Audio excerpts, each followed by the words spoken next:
మనల్ని రెచ్చగొట్టడం వల్ల సైతానుగాడు ఏం పొందుకోవాలనుకుంటున్నాడో వాడు పొందుకుంటున్నాడు. ఏం కావాలి వాడికి?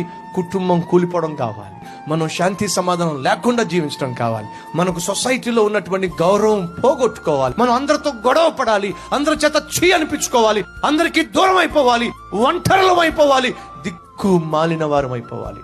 అదే వాడికి కావాలి. ఏం చేస్తాడు? కోపాన్ని పుట్టిస్తాడు, ఇష్టం వచ్చినట్టుగా మాట్లాడే విధంగా చేస్తాడు, సాక్ష్యాన్ని పాడు చేస్తాడు. వాడు కోపాన్ని పుట్టిస్తున్నాడు మన జీవితంలో.